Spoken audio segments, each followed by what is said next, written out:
Good morning. It's Motivational Monday. Welcome back. Thank y'all for also being consistent and committed to watching these videos. You get to see the various shades of me in this southern weather. Okay, but today's video is about gratitude. And this particular research that I'm going to share with you took place at the University of Berkeley, in which they took 300 individuals who struggle with mental health concerns and asked of them to generate or write out gratitude letters before entering into a counseling session, and then also while going through the counseling session. And they particularly asked for those who are diagnosed with some kind of mental health concern or disease, because to have someone who may naturally be bubbly and positive, if you will, or have more of a optimistic view on life, go through this, versus someone who may be more on the pessimistic side or have endured some experiences in life that may make them less trusting, or the list can go on. The latter would bestow a better outcome or a better way of being able to compare and contrast. So I think that was really good on their part. So what they found here is that compared with the participants who wrote about negative experiences or only received counseling, those who wrote gratitude letters reported significantly better mental health 4 weeks and 12 weeks after their writing exercise ended. This suggests that gratitude writing can be beneficial not just for healthy, well-adjusted individuals, but also for those who struggle with mental health concerns. In fact, it seemed practicing gratitude on top of receiving psychological counseling carries greater benefits than counseling alone, even when that gratitude practice is brief. Couple other points that they highlighted is gratitude unshackles us from toxic emotions. Gratitude helps even if you don't share it.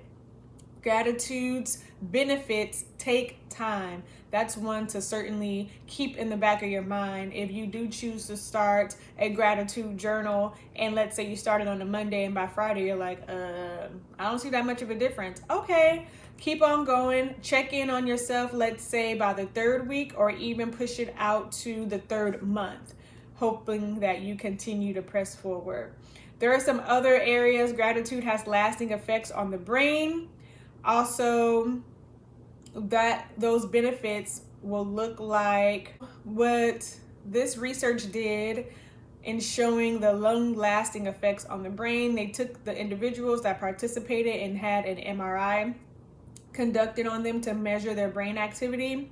And what they found was the individuals who regularly were given a small amount of money by a nice person called the benefactor. This benefactor only asked that they pass the money on to someone if they felt grateful. Our participants then decided how much of the money, if any, to pass on to a worthy cause. I'm going to share every single thing, but in this research, they found that when people were more grateful or felt more grateful, their brain activity was distinct from brain activity related to guilt and the desire to help a cause. Some practical steps are understanding the science behind gratitude and its impact on well-being, shifting your focus from scarcity to abundance, and fostering positive relationships. And just to throw in a little biblical, because that's what I do.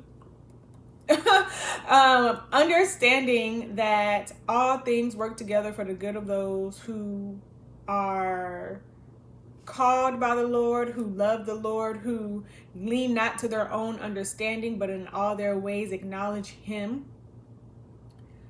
When you are able to sit back and look at your life, and maybe you're going through something at this time, but understand that it's still going to work together for your good, you can then pull out some form of gratitude. And I'm grateful that at this time, yes, I'm going through this, but at least I have a roof over my head. So you start to look out at the positive around you. I don't recall if I say this in another video or not, but it's like reinforcing your brain to find the good that is out there, that silver lining. If you only look for the negative, then you will only see the negative. It's like when you tell yourself, I want that Mercedes-Benz truck, then you start seeing the Mercedes-Benz truck everywhere, because your brain is now programmed to boop, boop, boop, Ping, binge truck, binge truck, binge truck, Porsche, Porsche, Porsche, Jag, Jag, Jag. Or maybe you just want the news Honda, Honda, Honda, Honda. You know what I'm saying? So when you start thinking from a lens of being grateful, then you will start to find areas around you and items around you and reasons to be grateful more than maybe your current way of thinking. So until next time, y'all be blessed.